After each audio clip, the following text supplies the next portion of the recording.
नमस्कार विद्यार्थी मित्रांनो, कसे बरं आहे? तुमच्या डोक्यामध्ये प्रश्न पडला असेल की रेग्युलर लेक्चर का होत नाही. तर मेन क्लॉज असा होता, आम्ही व्हिडिओ लेक्चर तयार केलेले आहे, पण थोडा अपलोडिंगला थोडा प्रॉब्लेम येत होता.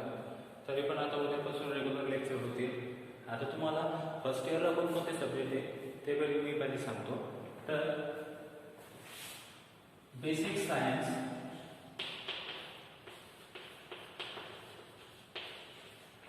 त्यामध्ये तुमचे फिजिक्स आणि केमिस्ट्री, नंतर इंग्लिश हा विषय आहे. तर इंग्लिश झाल्यानंतर इंजिनिअरिंग ग्राफिक्स,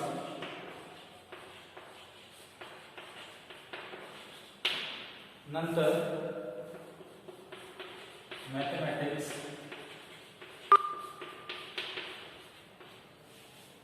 नंतर fundamental of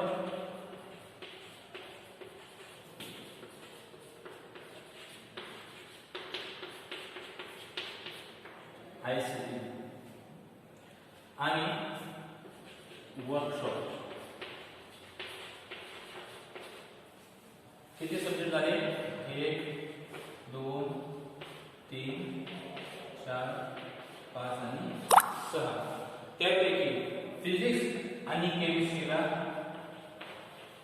theory oblique practical आहे. इंग्लिश सब्जेक्टला थिअरी आहे. इंजिनिअरिंग ग्राफिक्सला थिअरी ऑब्लिक प्रॅक्टिकल आहे आणि मॅथमॅटिक्सला थिअरी आहे.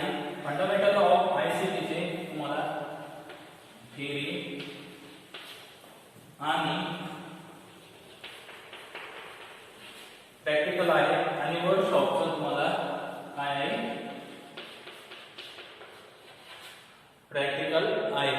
आता basically fundamental of ICT theory plus practical जरी असलं तरी आपण कोविड-19 मुळे काय करतोय, तर लेक्चर कसे कंडक्ट करतोय? ऑनलाईन पद्धतीने, बरोबर. तर त्यासाठी आपल्याला कोणत्या बेसिक सब्जेक्टचा अभ्यास करायचा आहे? Basic science, English, engineering graphics, mathematics, बरोबर. वर्कशॉप हा प्रॅक्टिकल आहे. तर आता बेसिकली काय, बेसिक सायन्स म्हणजे काय मोडत आहे? फिजिक्स आणि केमिस्ट्री. इंग्लिश मध्ये थिअरी पार्ट आहे, बरोबर. आता मी तुम्हाला इंजिनिअरिंग ग्राफिक्स या सब्जेक्टला आले, बरोबर. आता आपला पॉईंट कुठपर्यंत आला होता?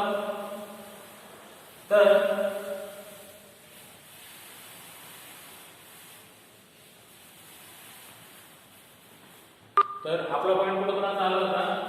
इंजिनिअरिंग ग्राफिक्स म्हणजे काय, नंतर इंजिनिअरिंग ग्राफिक्सचा आपण कुठे यूज करतो आणि त्याचा प्रॅक्टिकल ऍप्लिकेशन काय आहे. प्रॅक्टिकल ऍप्लिकेशन म्हणण्यापेक्षा इंजिनिअरिंग ग्राफिक्स या 5 branch, mechanical, civil, electrical, EMTC आणि कॉम्प्युटर टेक्नॉलॉजी मध्ये इंजिनिअरिंग ग्राफिक्सचा कसा उपयोग होतो मी ते शॉर्टली सांगितलं. आता मेन टॉपिककडे आपण वळूया. तर मेन टॉपिकच्या वळण्या अगोदर तुम्हाला काही गोष्टी सांगायच्या आहेत. पहिले तर तुम्ही स्केचबुक परचेस करा.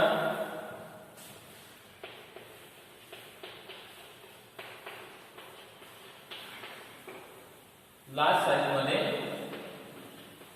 आणि जे मी इन्स्ट्रुमेंट सांगितलेले आहेत, भले ते मग रोल एंड ड्रॉ असो किंवा ड्राफ्टर असो किंवा 2H पेन्सिल असो किंवा बाकीचे ते इन्स्ट्रुमेंट आहे ते तुम्ही मार्केटमधून परचेस करा. का तर तुम्हाला डेली हे प्रॅक्टिस करायचं आहे. इंजिनिअरिंग ग्राफिक्स हा असा सब्जेक्ट आहे त्याला प्रॅक्टिकल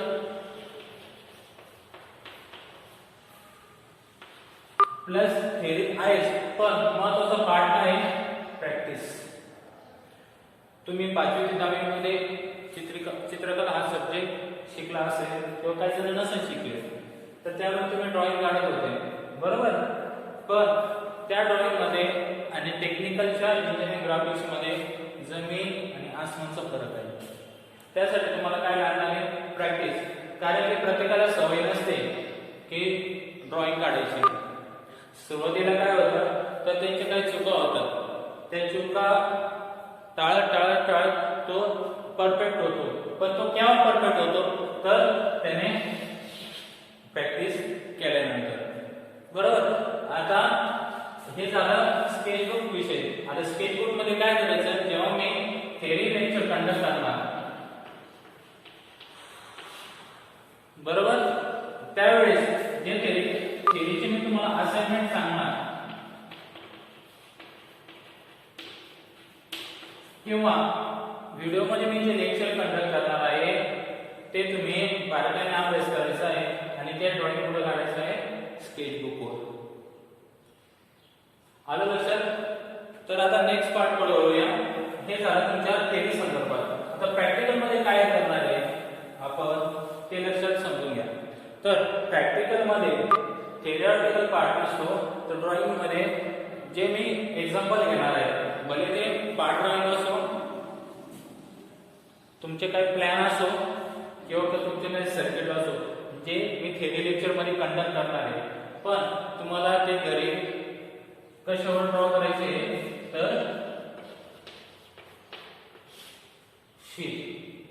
शीटवर ड्रॉ करायचे. ते तोच पार्ट म्हणजे काय आपला प्रॅक्टिकल पार्ट राहील. आता शीट्स म्हणजे काय ते समजून घ्या. तुम्ही कार्ड शीट ऐकला असेल बरोबर. तर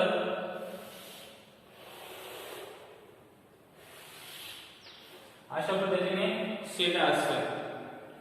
आता सुरुवातीला अशा पद्धतीने शीट असते तर तुम्हाला मार्जिन तयार करून घ्यावं लागतं. आता सर तुम्ही तुमच्या डोक्यात आला असेल सर ठीक आहे आम्ही मार्केट म्हणून कार्ड ड्रॉइंग शीट घेऊ म्हणून मार्जिन म्हणजे काय. तुम्ही नोटबुक वापरतात बरोबर. आता नोटबुक वापरत असाल तर असे डायग्राम फ्रंट एक पेज घ्या. तुम्ही पेज घेतल्यानंतर एक अशी हॉरिझॉन्टल लाईन असते बरोबर. एक व्हर्टिकल लाईन असते आणि बॉटमला म्हणजे खाली एक अशी लाईन असते. त्यानंतर तुमची अशी वही असते. म्हणजे सुरुवात कुठून करता तुम्ही लिहिण्यासाठी सुरुवात कुठून करता. समोर माझं मी नाव टाकले तर सुरुवात कुठून केली मी या पॉइंट पासून. मी इथून सुरुवात केली का नाही तर मी या पॉइंट पासून सुरुवात केली आहे. तर अशाच पद्धतीने इंजिनिअरिंग ग्राफिक्स मध्ये जेव्हा आपण पार्ट डायग्राम ड्रॉ करतो किंवा एखादा प्लॅन काढतो किंवा एखादा सर्किट ड्रॉ करतो तर त्याचा वर्किंग एरिया किंवा ड्रॉइंगचा एरिया हा ठरलेला असतो. तर तो कसा ते समजून घ्या.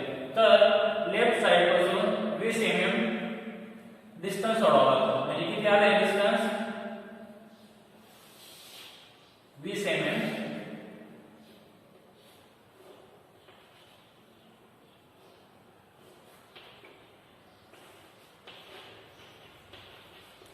किती लेफ्ट साइड पासून राइट साइडला 20 mm.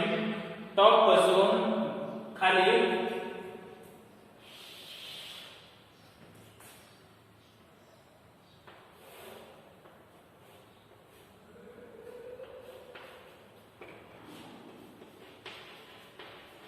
10 mm. राइट कॉर्नर पासून या बाजूला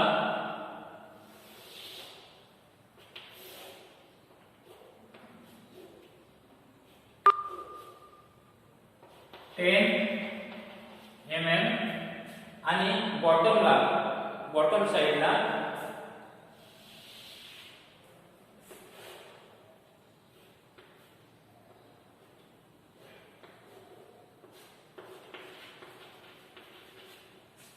10 mm.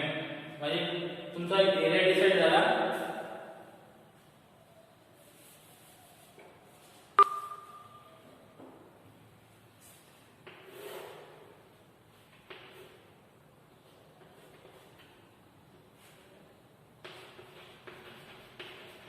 हा काय झाला तुमचा ड्रॉइंगचा एरिया झाला.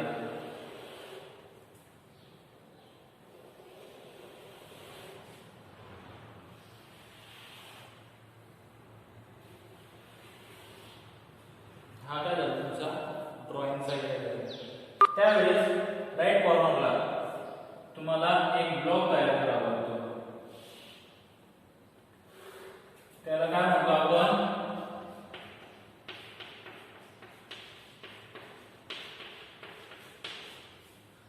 Title block.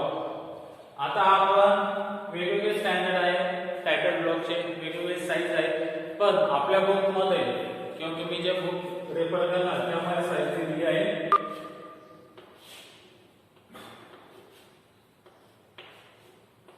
160 mm. ही काय झाली त्याची लांबी आणि हाईट किती, उंची किती त्याची, तर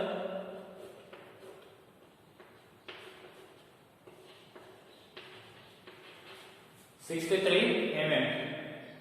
बरोबर. इथपर्यंत लक्षात आलं. हा टायटल ब्लॉक आणि हा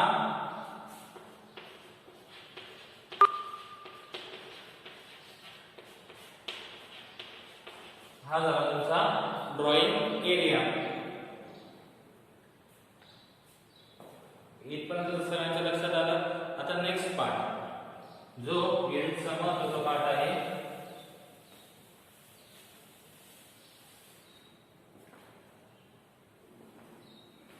लेटरिंग.